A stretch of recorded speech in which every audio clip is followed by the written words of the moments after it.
Allô, hello guys, est-ce que vous m'entendez?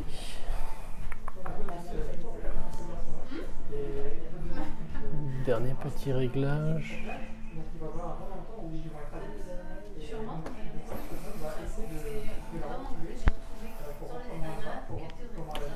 Bon, il y a du monde qui commence à arriver. Est-ce que vous m'entendez bien?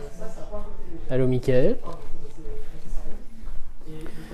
Michael, tu vas me servir d'ingénieur son. Est-ce que tu m'entends bien? Pas mal de monde en boutique. Allô, Sarah? Bienvenue, bienvenue.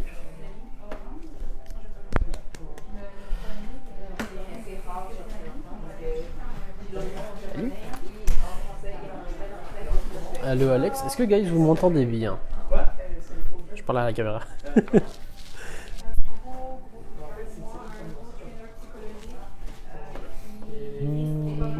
Yep, très bien, impeccable. J'ai un peu peur qu'avec le monde en boutique, ma voix soit un peu saturée. Bon, est-ce que vous êtes prêts à parler de baston, de mecs qui ont trop la classe selon moi? Est-ce que vous êtes prêts de parler de shonen et de furio pour le moment? Impeccable, impeccable, impeccable.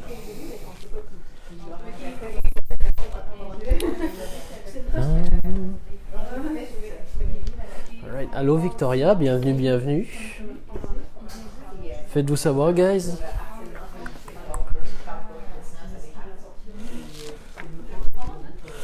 Cool, bah écoutez, on va commencer sans plus attendre. Fait que, comme vous le saviez, aujourd'hui on va parler du furio. Donc, le furio, c'est un genre de manga que j'aime vraiment beaucoup, personnellement, si ce n'est mon genre préféré. Est-ce que je fais appel à vous en fait de savoir, est-ce que vous en avez déjà lu, est-ce que vous avez déjà vu des mangas où il y avait un peu de furio dedans? Hello Victoria, bienvenue, bienvenue. Fait que non, il y a pas mal de stock pour le moment, pas mal de choses à vous dire, à vous raconter, et puis pas mal de mangas à vous montrer pour le coup. Hello David, bienvenue parmi nous.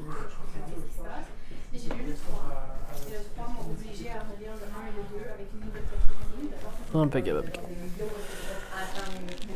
Bon, est-ce que l'un d'entre vous savait déjà ce que c'était le furio avant d'avoir abordé la thématique de ce live-là? Allô Charles, bienvenue parmi nous. Bienvenue. Ok, bah écoutez, on va parler de pas mal de mangas, fait qu'on va parler de Belzebub, on va parler du Yu Hakusho, on va parler évidemment de GTO. On va parler du tout récent La Voix du Tablier, qui était un mix un peu avec le style Furio et du Yakuza. On va parler du plus vieux Akira, pour le coup, où il y a du Furio aussi. Donc vraiment plein de choses. Et l'importance en fait de Tokyo Revenger, qui est un nouveau manga Furio qui est apparu tout récemment. Et qui a l'air de vouloir faire tout ce qu'il peut en fait pour relancer le genre en fait. Donc, quand on parle de furio, on parle de quoi en fait? Et qu'on parle en général de jeunes voyous japonais, on parle principalement d'ados, de jeunes adultes. Allô Steph, bienvenue. Aujourd'hui on va parler de la baston, comme je disais tout à l'heure, puis on va parler entre autres, juste pour toi, de Belzebub ici, sans plus attendre. Donc c'est ça. Donc ces fameux jeunes ados en fait sont appelés pas mal des Yankees dans les années 80-90. Et à savoir qu'il y a plusieurs types de personnages, de personnes associées au Furio, notamment avec les Yankees qui sont plus des délinquants de quartier en fait, et les Bososoku qui sont des délinquants mais qui qui font partie en fait d'un club, d'un gang de motards pour le coup. Exactement, à yoga.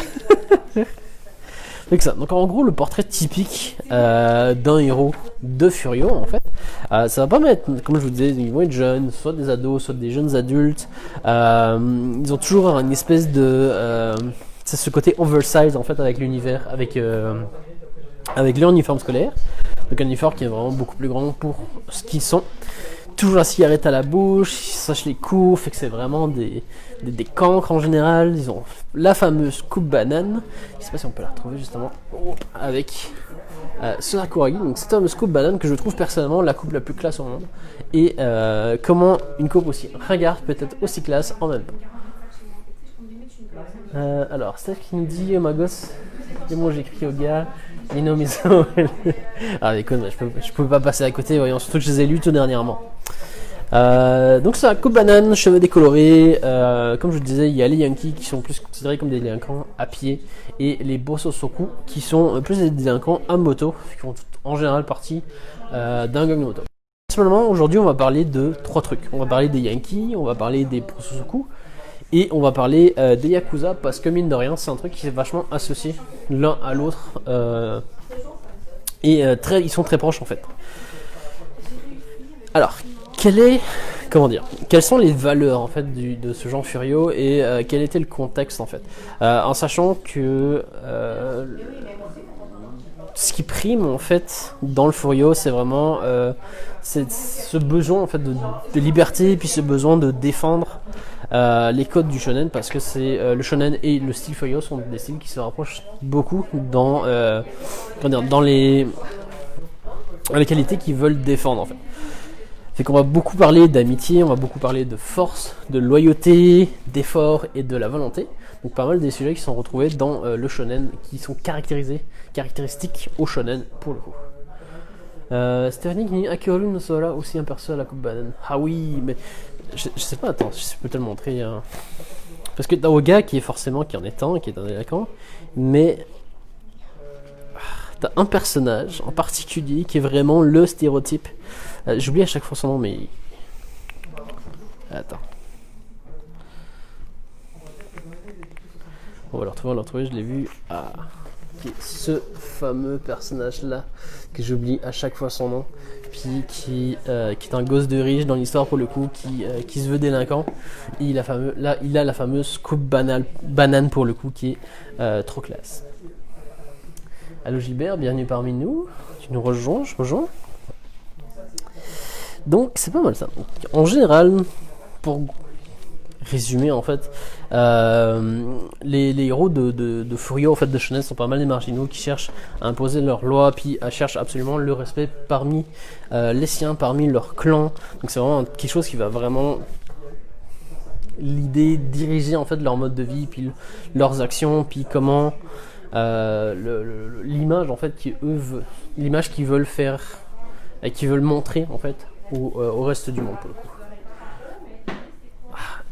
Steph, si t'arrives à retrouver son nom, j'oublie à chaque fois, mais je l'adore ce personnage. Attends, c'est. Je sais plus.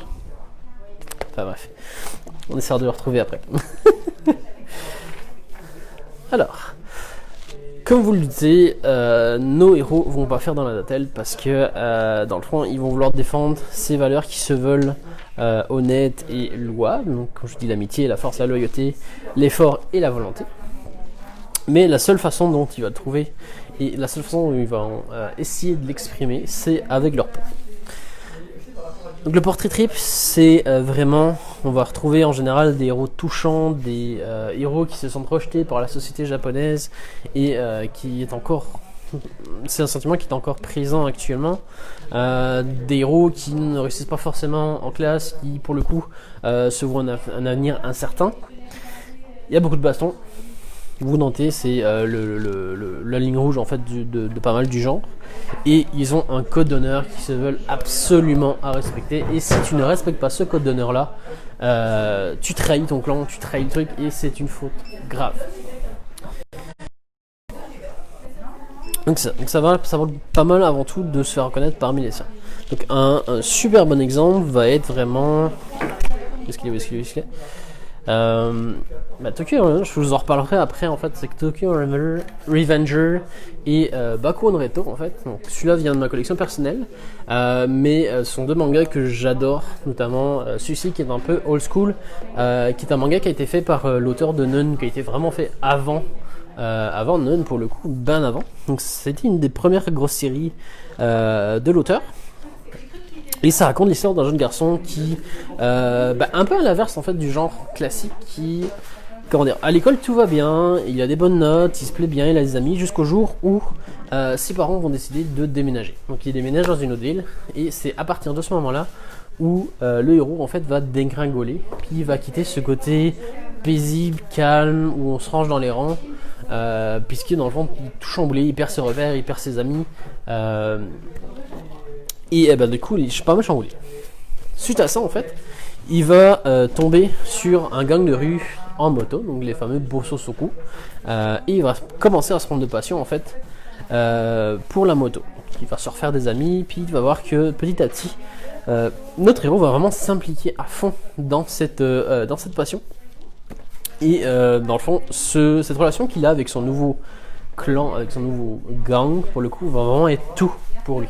Puis, encore une fois, évidemment, je vais pas mal répéter, mais ça va être la trame principale. Il va vouloir se faire reconnaître parmi les siens, parmi ses senpai, et parmi les plus anciens pour le coup.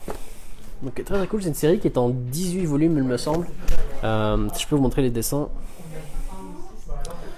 Vous le voyez vraiment l'évolution du personnage.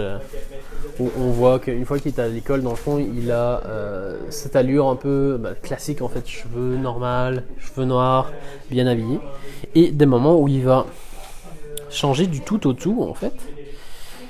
Si vous trouvez une image plus explicite, en fait il va changer carrément de tête, c'est qu'on va retrouver la fameuse coupe banane, la colorisation au niveau des cheveux et dans le fond les fameuses réunions de gang qui est ici présent justement avec tout son gang qui se réunit.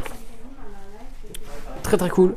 C'est un auteur que je découvre, que j'ai découvert tout récemment avec Neun, puis je me suis intéressé de plus en plus à ce qu'il faisait, puis je savais pas qu'il faisait du Furio en fait, puis c'est de la bombe, c'est raison. Je reviens un peu sur vos commentaires. Donc Adrien qui me dit je te conseille le film Yakuza Combat sans code de nom. Je sais, il y en a tellement. J'aime beaucoup le film Honisan, qui est vraiment classique, qui veut juste dire vraiment grand frère en japonais. Puis évidemment, on y vient Louis. Tokyo Revenger, qui est très très important je trouve actuellement, puisque c'est un manga qui veut en fait, qui, de par sa narration puis du fait qu'il devient de plus en plus populaire, veut relancer le genre en fait. Donc c'est un peu une espèce de je compare dans le fond le genre à un phénix et Tokyo Revenger au fait de renaître de ses cendres en fait. Donc c'est vraiment on pensait en fait que le genre, puis même à l'époque en fait on pensait que le genre était vraiment totalement épuisé, qu'il n'y avait plus aucun intérêt pour le Furio. Puis mine de rien ça a foutu une grosse claque à tout le monde, puisque l'auteur nous surprend, il rajoute un peu de sujets, de choses un peu fantastiques, notamment avec un voyage temporel. Je vous expliquais de quoi ça parle. Et il s'avère que ça fait ça fait plusieurs fois en fait que le manga se retrouve dans les meilleurs, dans les favoris en fait des lecteurs du Shonen Jump. Fait que mine de rien, il y a quand même du monde toujours intéressé par ces fameux délinquants au grand cœur, un peu marginaux et grande gueule pour le coup. Donc au niveau de l'histoire, c'est assez basique, tout va tourner, mais il y a un petit truc en plus qui, toute l'histoire en fait va tourner sur le concept du voyage dans le temps. En fait. Donc il s'avère qu'on va suivre notre héros rendu vraiment beaucoup plus vieux, en fait rendu à 28 ans il me semble, qui va apprendre au journal télévisé que en fait sa copine qu'il avait au lycée, donc quand il était plus jeune en fait, s'est fait tuer, s'est fait prendre en dommage collatéral suite à un règlement de compte en fait entre deux clans rivaux pour le coup. Fait qu'il se fait un peu la promesse que s'il avait pu faire quoi que ce soit pour lui et lui faire éviter en fait ce drame-là puis ce sort-là, il l'aurait fait, puis il aurait fait tout ce qu'il fallait. Il a parlé un peu trop vite, puisqu'il va avoir l'opportunité, puis un jour en fait il va se réveiller et il se retrouve en fait à l'époque, donc 10 ans dans le passé, où dans le fond il commençait à fréquenter les futurs membres du clan qui étaient en relation avec ce règlement de compte à son époque pour le coup. Donc dans le fond, il va y avoir tout un pattern qui va faire que notre héros va pouvoir voyager dans le temps, puis il va vraiment beaucoup jouer sur l'effet papillon, du fait de modifier le passé pour modifier le présent. Qui va essayer de retrouver ses anciens camarades, les anciens membres de ce gang, de ce clan en fait, pour essayer de transformer son présent pour le coup et de sauver la blonde qu'il avait. Donc Steph qui nous dit, détective, Steph Kim a fait sa recherche, le nom de perso dans Belzebub c'est Tatsuya Imekawa. Oui, c'est vrai, Tatsuya. Oh mon dieu. Tatsuya. Ah oui, bah écoute, on va en parler justement. Hein. C'est un des gros classiques. Belzebub, donc, qui est beaucoup moins sérieux que les deux que je vous ai présentés. Puisque ça va parler en fait de Oga qui est une vraie brute monumentale qui, dans le fond, se fait respecter uniquement par la force de ses poings, en fait, tout simplement.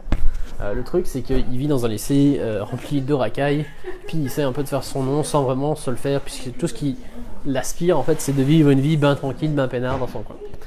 Le truc, c'est que tout le monde n'arrête pas de lui chercher des noises parce que c'est soi-disant le plus fort, puis il a juste une solution, c'est de répondre avec ses poings, puis de se défendre finalement. Le truc, c'est que il y a beaucoup d'humour en fait. Mais comme je vous disais, c'est vraiment beaucoup moins sérieux. Et il s'avère que, comme par exemple, il y prend un peu plaisir puisqu'il en va même jusqu'à ridiculiser en fait ses adversaires, puis demander aux gars qui sont à moitié morts de se mettre à genoux. Genre de même, c'est hilarant. C'est vraiment un très très bon mix entre le côté humoristique et le côté furieux en fait de la baston. Et tout commence suite à cette baston, suite à cette fameuse prosternation forcée des perdants, qui va découvrir en fait Alain Delon. Ici, donc c'est celui-là, donc si ça veut bien, Alain Delon qui est assez exceptionnel, et qui va en fait par inadvertance s'ouvrir en deux et laisser passer un bébé. Le problème, bébé belle ici, c'est adorable. Le problème, c'est que ce bébé, c'est le fils de Satan qui est envoyé sur Terre pour détruire l'humanité. Le truc, c'est que Satan, étant trop occupé, décide de ne pas le faire lui-même, puis envoie son fils. Le problème, c'est que c'est encore un bambin, et tout ce qui s'associe avec, pour le coup. Donc, les fameuses crises, le fait de s'occuper des coups, le fait de s'occuper des petits problèmes qui s'accompagnent les enfants. Très très très bon manga. Comme je vous dis, si vous voulez une touche vraiment un peu plus calme, un peu plus posée, mais quand même avec de la baston puis du genre Furio, Belzebub c'est un gros must. Il me semble que c'est 27 ou 28 tomes.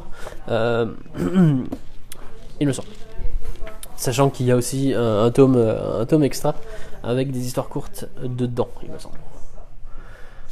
Je reviens sur les trucs. Tokyo Revenger qui est dans ma liste à acheter, oui. Si t'as aimé, honnêtement, Steph, si t'as aimé Belzebub, tu vas adorer Tokyo Revenger. C'est sûr que t'as pas le côté cute et mignon, puis sympa avec Bébé Belle parce qu'il est juste adorable. Mais tu vas adorer, pour vrai. Steph qui nous dit avoir moins qui va apprendre à être un homme avec Oga. Oui. C'est tellement drôle parce que genre comme ils vont tellement bien ensemble dans le sens où ils ont tous les deux les mêmes attitudes, puis à force de les suivre en fait ils vont s'attacher, puis il va y avoir une intimité qui va s'installer, puis une complicité même, tu sais, où genre tu sais à un moment genre Oga menace des gars random, puis t'as Bébé Belle qui fait la même menace, mais tu sais genre comme tu sais il lève le poing, puis tu sais avec la face et tout, c'est hilarant, honnêtement. Fait que Belzebub, pour ceux qui s'intéressent, c'est de la...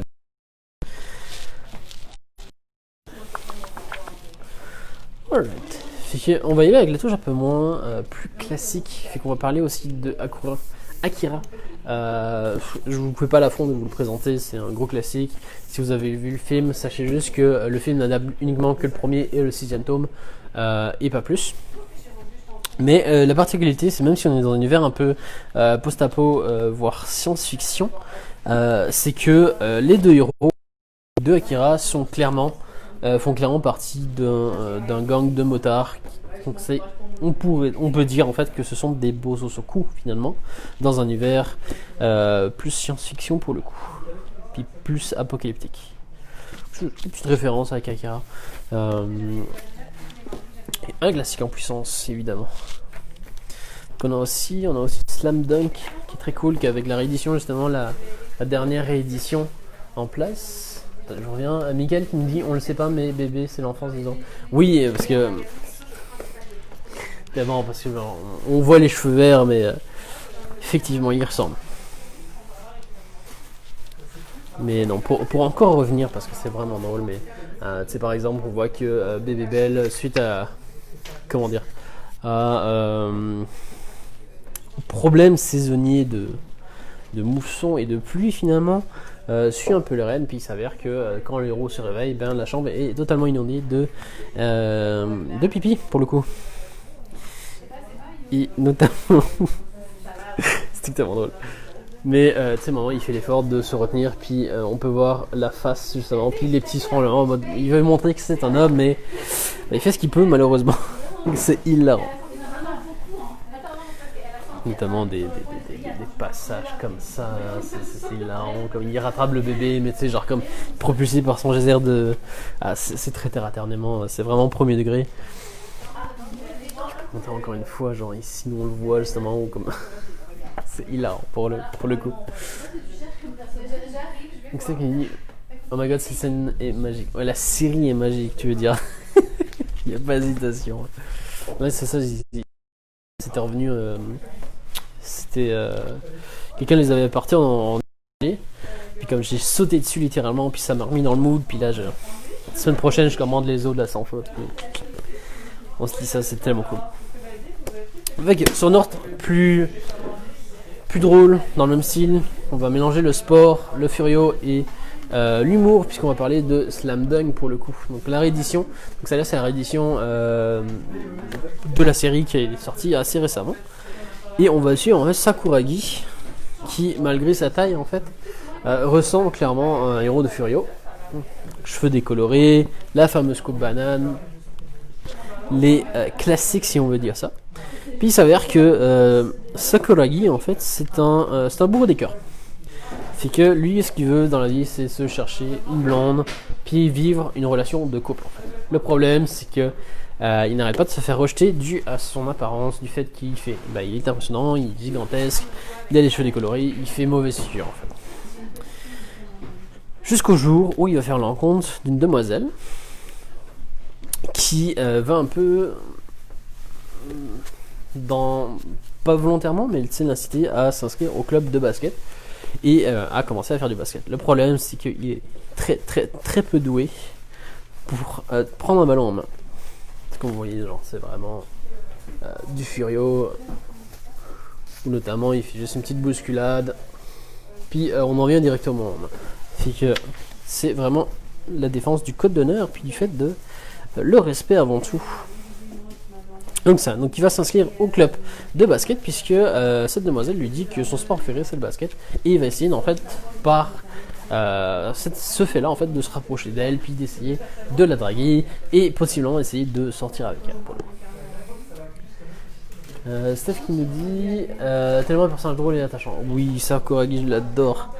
Il y a un passage, c'est hilarant.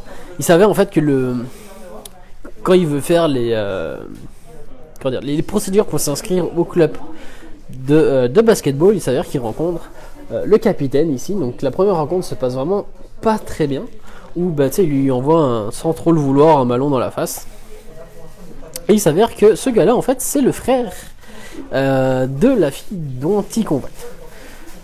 Le truc où c'est hilarant, c'est qu'il le compare souvent à un gorille parce qu'il est beaucoup trop balèze, beaucoup trop grand, et je sais pas s'il est dans le premier tome. Ah là puis j'adore parce qu'il a toujours une mimique très cute, très drôle en fait, que des moments où il y a quelque chose qui le contrarie puis qu'il peut pas utiliser ses points en fait, il adopte une espèce de carapace si on peut dire ça, où justement il prend cette pose là où il utilise les shorts puis il s'extasie en fait sur l'élasticité des shorts de basketball. Ouais, c'est qu'il a lu les gorilles. Puis des moments où il se met à chialer, il n'y arrive pas à faire tel exercice ou tel truc, puis il voit que les autres y arrivent vraiment trop facilement, il entre dans sa petite bulle, puis il se met à bouder avec cette attitude là. Donc tout au long en fait c'est assez fun de le voir que des moments où il réussit pas vu que c'est un novice, tu vois, il râle, puis il s'en va comme ça avec les deux bras dans le truc, c'est hilarant pour le coup. Je vous dirais, si vous êtes intéressé par la série, dites-vous que les premiers tomes, en grosse partie, ça va pas mal de l'humour, de la tranche de vie, puis de la vie à l'école pour le coup. Puis on va vraiment commencer à entrer dans le basketball vraiment quelques tomes après, où c'est vraiment des matchs sur le terrain, puis comment le match est analysé, comment les passes, les techniques, puis les interactions en joueurs pour le coup sont calculés. Très très cool. Donc la réédition de Slam Dunk, on en est rendu à, je pense qu'on attend le 10e tome. Ouais, on a reçu le 9 et le 10, donc c'est toujours par 2 tomes qu'on les reçoit. Donc évidemment, je ne l'ai pas spécifié, mais c'est dessiné par Takehiko Inoue, donc le gars de Vagabond, qui est un monstre en dessin, littéralement. Donc là c'est vraiment son début manga, fait que c'est pas si exceptionnel. Mais quand vous allez voir, au fur et à mesure que vous allez aller dans les tomes, si vous êtes embarqué dans la série, vous allez voir que le dessin s'améliore, puis que c'est un vrai chef-d'œuvre. Puis on retrouve vraiment de plus en plus les dessins qu'il aborde, qui donne en fait dans Vagabond. Steph qui nous dit, mais tu sais, c'est le génie du basket. Oui, non, mais vous allez voir très très très vite qu'il va développer des techniques, puis il va devenir très très fort. Bon, puis on va continuer avec. On reste dans l'humour avec One Punch Man, puis plus particulièrement sur un personnage qui est le personnage de Batman en fait. Et A2T, puis Man en fait, qui est. Donc je choisis le tome 12 parce que. On le voit dessus. Puis c'est vraiment une partie spécialement dédiée sur lui en fait. Fait que, si vous voyez là, en fait, c'est vraiment les visages qui tuent, les problèmes de héros pour le coup. Si je vous montrais quelques images, c'est la fameuse pose, cette pose qui est juste tellement badass. On voit juste le héros de dos qui prend la pose avec la batte sur l'épaule qui est incroyable.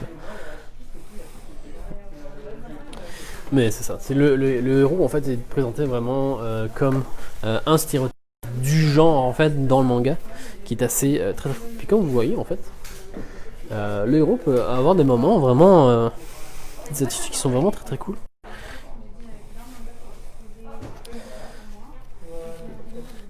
Mais ouais, pour le coup, Batman qui, jeu de mots avec Batman évidemment, et qui représente à lui seul le genre furieux dans One Punch Man.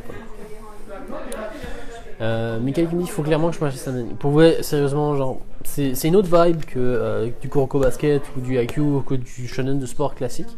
Le manga se repose beaucoup sur l'humour, mais c'est l'humour des années 80-90. Fait qu'en général, c'est assez vieux jeu. C'est un peu comme le côté humoristique de Ranma en fait. C'est qu'en refaisant une lecture, parce que par exemple, moi je l'ai lu quand j'étais plus jeune, puis en refaisant la lecture, on capte en fait les petites références, les petits trucs qu'on n'a pas forcément retenus quand on était plus jeune. Très très cool. Puis le must du must, c'est que tant qu'on en est sur l'édition, c'est que quand on les aura tous, en fait, je sais pas si on peut voir, mais dans le fond, quand on les aura tous, en fait, ça va faire une fresque. Et je suis friand des fresques. C'est tellement la plus belle chose qu'on puisse voir. Donc pour vous donner un ordre d'idée au niveau de... parce que ici, en Occident, en fait, c'est pas si populaire. C'est quelques volumes, quelques séries qui ont connu leur succès. Mais au Japon, c'est vraiment un phénomène qui a vraiment pris de l'ampleur de façon vraiment démesurée. Puisque, pour vous donner des exemples, donc, au niveau des années 80-90, Rookies et Rakai Blues, qui sont deux mangas qui sont sortis ici en français, mais qui sont sortis bien avant en japonais, au Japon pour le coup, on fait beaucoup de ventes en fait. Fait qu'on parle de Rookies, on parle de 60 millions de ventes, et pour Rakai Blue, 50 millions de ventes, qui correspond autant que Ranma quand la série fut terminée, qui représente autant que Fullmetal Alchemist pour nos séries à nous ici en Occident, et qui correspond autant que le nombre de volumes puis le bénéfice fait par Fairy Tail en fait. Fait que c'est vraiment un phénomène vraiment huge puis important au Japon. Sarkany Epic Battle avec celle de Batman. Oui, non, mais ce passage-là, surtout celui-là, c'est juste incroyable. Mais pas de spoil parce que c'est le 11e. Et je vais pas trop vous spoiler, par exemple. Évidemment, on va aussi parler... non, on va garder le meilleur pour la fin. On va parler aussi, qui est revenu tout récemment, on vous a parlé dans les lives des nouveautés. Je pense évidemment à Nyankees, qui va être un manga qui va être en 6 volumes, qui mélange ce côté Furio et le côté cute très mignon des chats. Comme vous voyez, encore une fois, on retrouve cette fameuse coupe banane qui représente vraiment les Yankees. Puis ils ont une fameuse pose. Vous savez, la fameuse pose où comme ils sont affalés sur les deux jambes, au sol, vraiment limite au ras du sol avec la cigarette dans la main, qui est une pose qui est même encore présentement très significative au Japon, puisque j'ai une amie qui est allée au Japon tout récemment, et il s'avère que ne sachant pas en fait la connotation puis la référence, c'est posé sur un kombini, sur le nerf d'une kombini, et dans le fond a pris la fameuse pose Yankee. Oui, je vois Steph qui me dit le spoil c'est mal. Le spoil c'est proscrit ici dans ce magasin et c'est proscrit avec moi. Le spoil ne peut apporter que des mauvaises choses. On est d'accord. Mais ça pour le coup, pour revenir à ça, c'est dans le fond, c'est comme elle est arrivée, elle était chercher un paquet de cigarettes, puis elle fumait. Puis il s'avère que c'est posé à côté, pas loin du kombini. Après la fameuse pose, vous savez la pose où on s'abaisse, les deux jambes écartées, les deux bras sur l'épaule, sur les genoux plutôt, avec la cigarette dans la bouche pour le coup. Et elle s'est étonnée en fait que tous les gens qui passaient pour aller au kombini ou dans la rue la dévisageaient. Puis elle comprenait pas pourquoi. On lui explique que, écoute, c'est une pose qui est associée aux délinquants au Japon et que pour le coup, c'était assez mal vu. Puis les gens encore maintenant ont encore peur parce que c'est vraiment la pose des gars qui sont un peu rebelles, des gars qui sont en fait un peu tout et puis qui ont pas mal de sang chaud. Ça. Fait que même au niveau de la société puis au niveau humain, en fait, c'est un truc qui se répercute et qui a encore de l'impact au jour d'aujourd'hui. Alors, qui dit Furio dit évidemment le manga de Furio, de façon objective et subjective, qui n'est autre que GTO, évidemment. On peut parler de Yoasu, Okuyasu de Yojo aussi, il y a carrément une dessus. Oui, ça sent bien, mec, ça sent bien, me dépasse pas. Mais on va parler, tiens, on va rebondir justement. Je les ai pas à la main. Attends, si. Attends.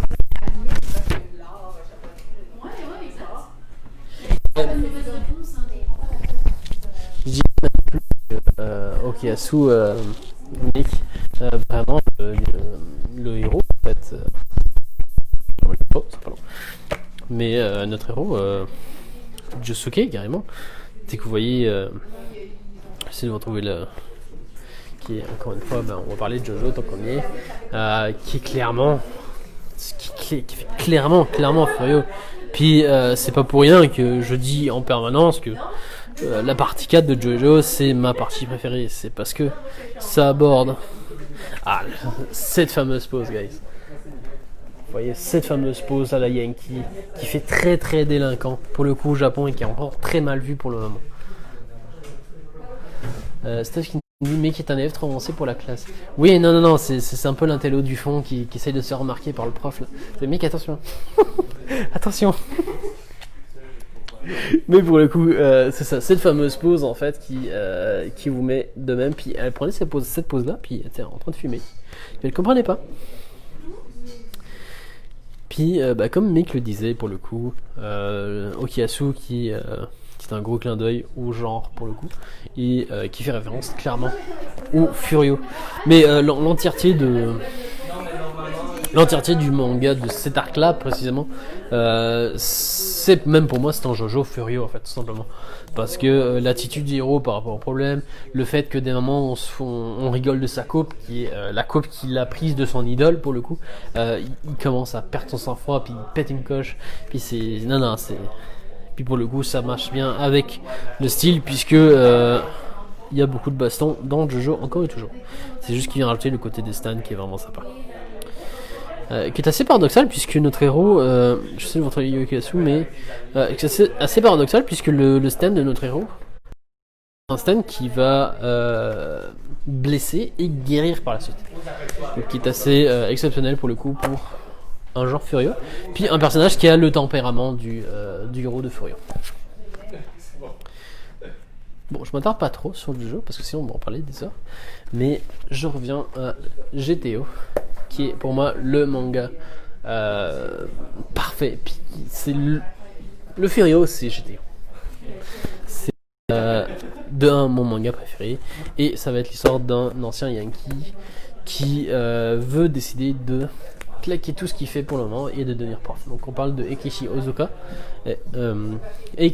Onizuka, pardon, qui décide 22 ans, décide de se lancer dans l'enseignement comme professeur pour pouvoir mater et se faire une lycéenne. Donc de prime abord c'est assez malsain comme scénario, et on va très très vite remarquer que derrière ce côté un peu malsain, on va découvrir un personnage au grand cœur, qui a les valeurs à la bonne place, et il va être en charge en fait d'une classe d'élèves à difficulté, donc eux-mêmes un peu délinquants sur les bords, et il va savoir les faire réussir en fait. Comment dire, ils sont tous quand ils s'en foutent un peu de ce qui se passe à l'école, justement juste à cause de ce ras-le-bol vis-à-vis de la société en fait qui n'accepte pas la différence pour le coup. Et il va faire tout ce qui est en son pouvoir justement pour les remettre sur le droit chemin, et notamment d'employer sa fameuse méthode pédagogique qui en général, comme à 200% des cas, consiste à péter la gueule à quelqu'un. Donc ça c'est drôle, ça a des passages vraiment hilarants, des situations vraiment cocasses, puis notamment les faces qui tirent, ça a pas d'allure, c'est hyper drôle. Puis il y a des trucs à l'enfant qui réagit vraiment, il est très sanguin, fait qu'il va réagir très très violemment, notamment en arrivant en classe habillé de même, avec une espèce d'équerre, des crayons, puis regardez-moi ces faces, c'est dégueulasse, puis c'est hilarant en même temps. J'adore ça, pour le coup. Puis ça, il va très vite se rendre compte que y a d'autres priorités, puis la sécurité de ses élèves va passer avant tout, quitte à s'y impliquer en fait, quitte à prendre sur lui-même, puis mais quitte à dans le fond à mettre sa santé en danger en fait pour les protéger, puis il va faire on va voir qu'il va s'attacher très très vite à ses élèves pour le coup. Donc Steph King GTO va clairement faire partie de ma collection, ça a tellement l'air, c'est hilarant. À savoir que l'auteur raffole de ce genre là, et qu'il a notamment fait plusieurs spin-offs, notamment avec deux de ses des potes de Nizuka, avec notamment GTR qui est un petit one shot qui reprend un peu le garagiste, fait qu'il a un copain, un pote garagiste qui lui essaye un peu de se ranger dans le bon chemin, si on peut dire ça. Puis ils vont reprendre le concept de Charlie Angel avec une espèce de mix d'espionnage, un peu agent secret qui est assez sympa, qui est assez rafraîchissant, et on a je tiens à vous rappeler l'existence de cette face qui est juste hilarant. Bref. Puis notamment une série de 5 volumes concernant son pote flic. Et le truc c'est que son pote flic en fait son pote garagiste faisaient tous les 3 parties dans un autre manga qui est Young GTO, qui pour le coup est vraiment plus furieux, et on les suit en fait tous les 3 à l'école. Et ce sont des héros de Furio pur et dur en fait, c'est qu'on essaie de se faire respecter par ses pairs, par les élèves, quitte à tout régler par les points. J'ai également Yu Yu Hakusho, vite, qui est le petit clin d'œil de l'auteur de Hunter x Hunter.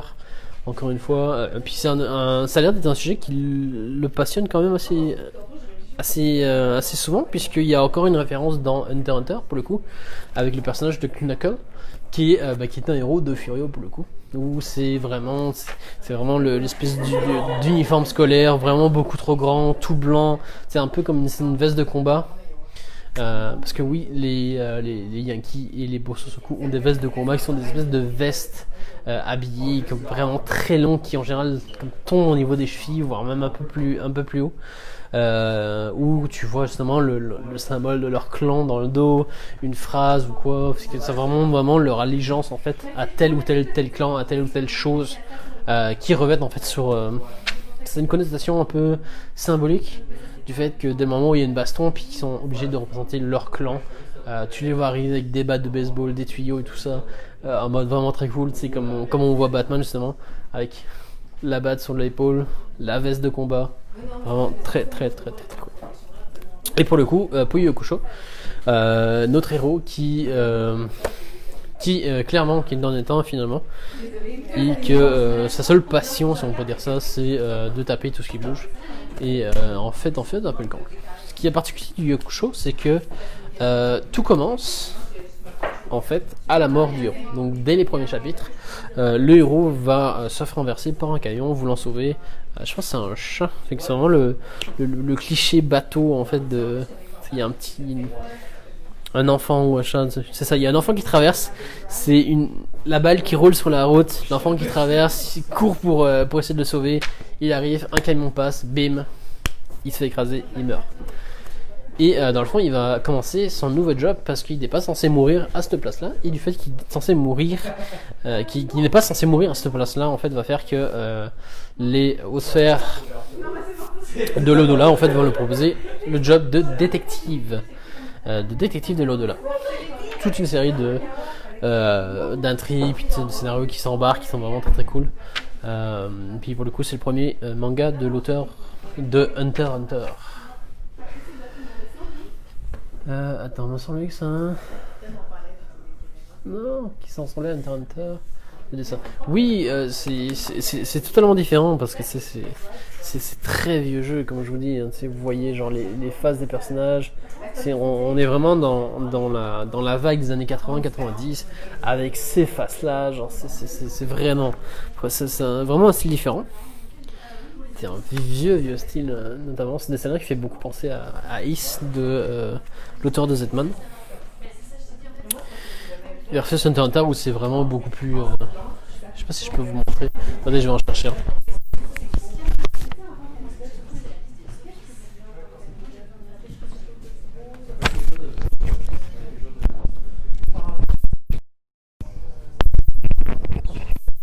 Ok. Dans le fond, comme vous pouvez voir, c'est vraiment très ressemblant. Bon, ça fâche un peu avec l'animé qui est vraiment beaucoup plus beau, mais ça ressemble vraiment au dessin de Hunter x Hunter. Donc là, pour le coup, qui est le tome 2. Pour le coup, c'est ça. C'est un dessin pas mal différent, mais on retrouve vraiment la patte de l'auteur. Très bon manga, voilà. Donc Michael qui nous dit bah oui c'est merveilleux, vivement une réédition. Je suis tellement pour une réédition. S'il refait une réédition avec les dessins qu'il a actuellement, qui est, on va s'en dire, c'est pas encore les meilleurs dessins, mais qui sont vraiment beaucoup plus beaux que ce qu'il avait fait au début, je dis oui tout de suite. Je garde les deux puis je mets les deux. Donc c'est tout ça. Et qui dit Yankee dit aussi Yakuza. Donc ça va permettre de rebondir sur autre chose qui, en grosse générale, en fait, les Yakuza sont vraiment, comment dire, la version, c'est pas mal le power-up du Yankee puis du Bososoku en fait. C'est un autre style de délinquance, mais avec les mêmes valeurs, avec les mêmes concepts. Et j'en ai deux pour le moment. Donc j'ai Sunken Rock qui va se passer en Corée, où on va suivre notre héros Ken qui suit l'amour de sa vie jusqu'en Corée, puis il se dit bon écoute ça va bien aller, je vais aller en Corée, je vais me faire un nom, je vais me faire une entreprise, machin, je vais me faire de l'argent, et une fois que je serai en bonne situation, je vais avouer mes sentiments à la fille que j'aime. Le problème, la fille qu'il aime est policière, elle est bien connue, elle est en meilleure situation que lui. Il s'avère que sa situation en Corée, c'est qu'il vit dans un petit mètre carré, il y a juste la place pour un lit, une table, et c'est tout. Donc il vit un peu dans la chenoule, si on peut le dire ça. Le truc, c'est que en fait très vite, notre héros va se faire remarquer par un petit clan qui était sur le déclin et qui veut en fait reprendre un peu du poil de la bête.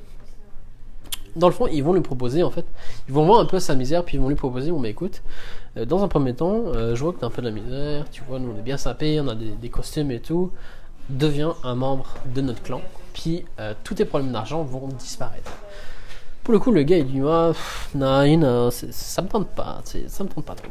Puis, voyant qu'il était assez récalcitrant, puis tout se bat, en fait, sur un malentendu, où le gars qui lui propose va penser que, oh mon dieu, il se pense comme vraiment trop bien pour devenir juste un membre, fait que je vais lui proposer, en fait, la place de boss. Fait que du fil en aiguille, en fait, il va devenir le boss d'un clan de Yakuza, qui a un nom différent en Corée, je sais plus c'est quoi le nom exact, mais en gros, il va devenir l'équivalent d'un boss de Yakuza. Et il va faire en fait tout, au fur et à mesure de l'histoire, en fait, il va reconstruire l'image et la prospérité en fait du clan. Puis ils vont passer par pas mal de choses. Ça peut être de l'extorsion, ça peut être de la prostitution, ça peut être l'échange des armes et tout ça. Fait que vraiment des méthodes qui sont un peu reblades et qui à un certain degré plus faible ressemblent à ce que font les gangs de rue. Fait qu'on parle de drogue, on parle de bagarre, on parle de règlement de compte, on parle de pas mal de choses. Fait que ça garde cette attitude vraiment du code d'honneur, vraiment de la chose à respecter. C'est important d'être droit, même si on est dans le crime. On a un code d'honneur, on a une moralité, puis on s'y fie et c'est important. Des moments où on enfreint ce code d'honneur, on n'est plus un homme. Donc c'est vraiment, puis c'est vrai, c'est intéressant en fait, c'est que plus on y connaît un peu sur l'histoire du Japon, plus on peut découvrir que plus on avance, puis plus on recule. En fait, on peut voir en fait que ça découle du code d'honneur des samouraïs, dû à la casse, puis à l'ère de Tokugawa en fait, avec les cases samouraïs. Puis après ça a été les Yakuza qui reprennent plus ou moins le même code d'honneur. Puis après ça a été plus ou moins la même chose avec les gangs de rue, qui fait qu'il y a toujours cette valeur en fait qui est donnée à l'honneur, puis au code d'honneur, puis à la ligne qu'ils vont donner. À la ligne directrice qu'ils vont donner à leur vie et à leur honneur en fait. Qu'est-ce qu'ils vont les définir et tout ça. Donc Sasuke Rock, série très cool aussi, qui se termine en 24 tomes il me semble, si je dis pas de bêtises, qui n'est trop dessiné que par Maître Boichi, avec un dessin juste incroyable. Et à savoir aussi que c'est chose très courante en fait. Puis si ça vous intéresse, en fait, le prochain lab que moi je vais faire personnellement, qui va être en juillet, on va parler de Yakuza, puis comment ça s'organise, comment ça se passe dans le domaine de Yakuza.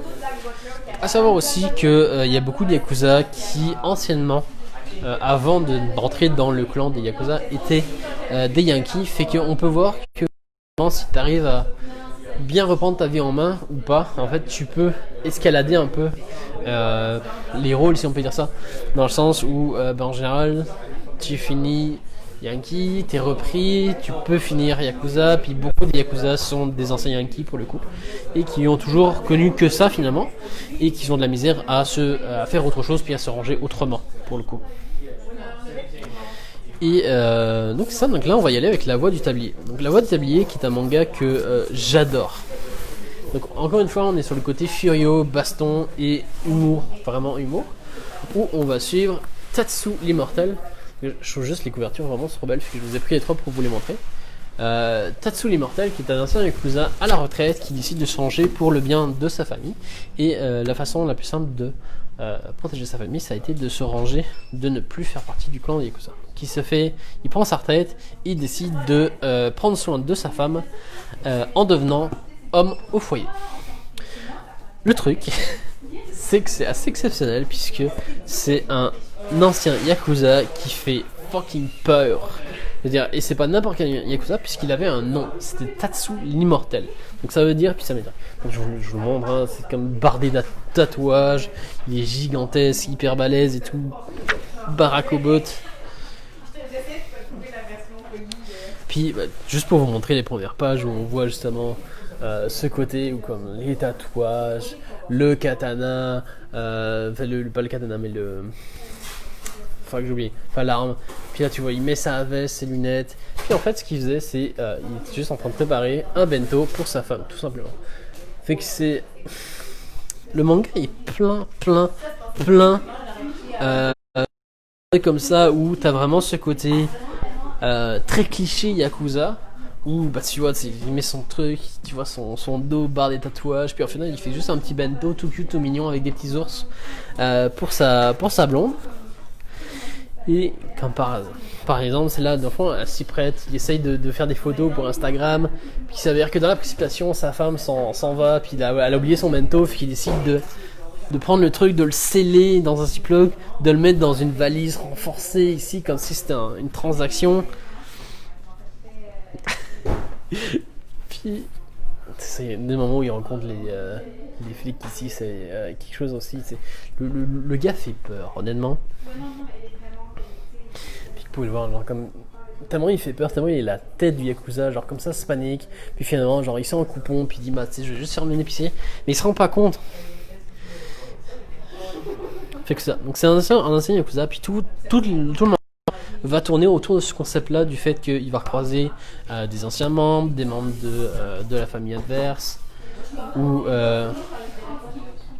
dans le fond des trucs. Puis c'est une situation qui pourrait faire peur, style Yakuza, qui va être amené de façon dérisoire pour le coup, vu que c'est un homme au foyer, puis qui veut plus faire de mal à qui que ce soit.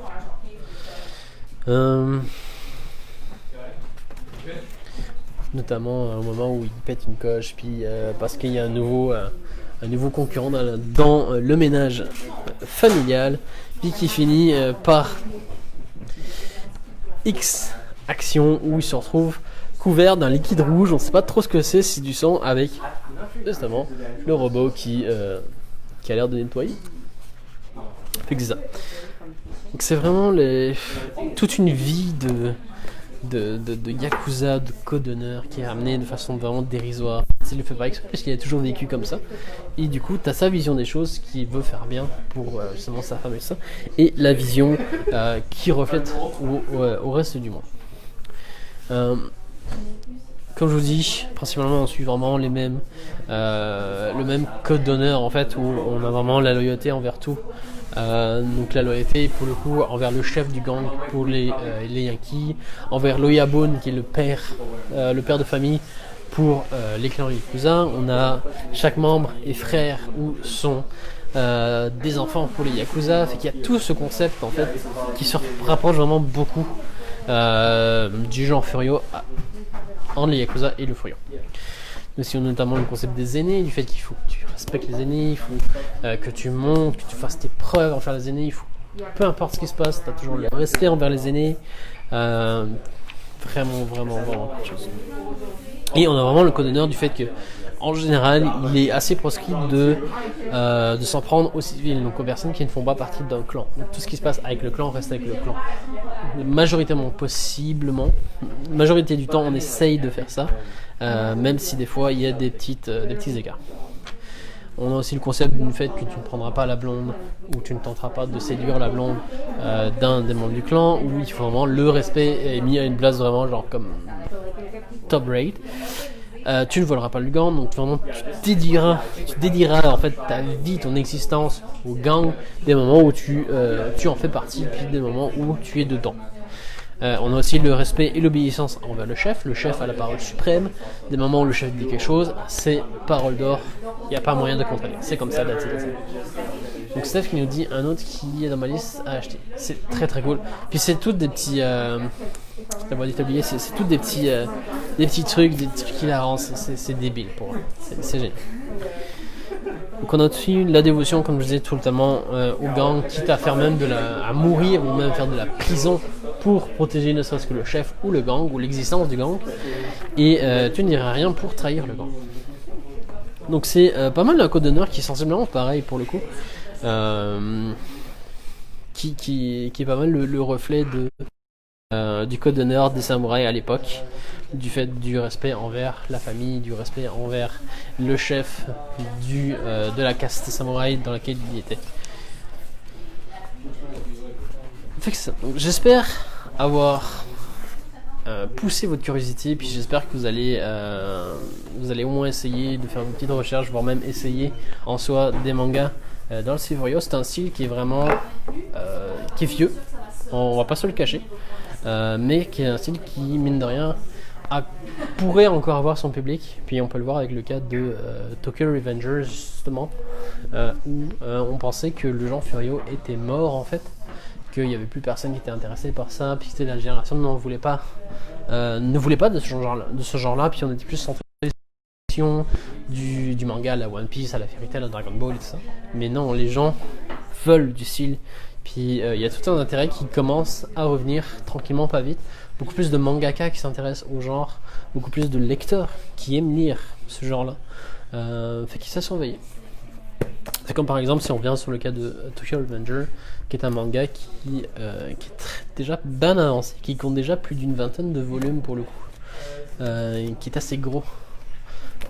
Donc je pense que Tokyo Revenger c'est vraiment la petite vague de fraîcheur qu'il faut pouvoir renaître en fait de ses cendres, notamment avec le concept du côté du voyage temporel qui est vachement intéressant.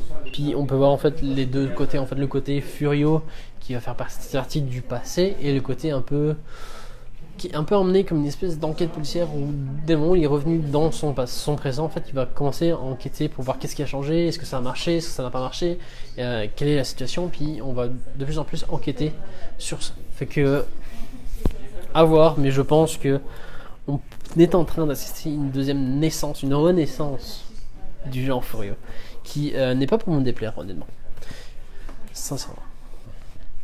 Écoutez guys, c'est pas mal tout ce que j'avais à dire sur le sujet. On a fait un peu plus de temps que d'habitude. J'espère que ça nous a autant plu que ça m'a plu en vous l'expliquant, en vous introduisant au genre. C'est un genre qui me plaît vraiment beaucoup. Puis j'espère au moins avoir donné l'envie à au moins une personne de vous de s'intéresser aux gens, puis d'essayer de voir qu'est-ce que ça vaut, puis si c'est un truc vraiment qui vous botte. Je m'arrête là personnellement.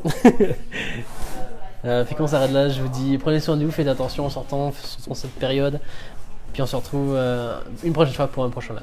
Bye bye là.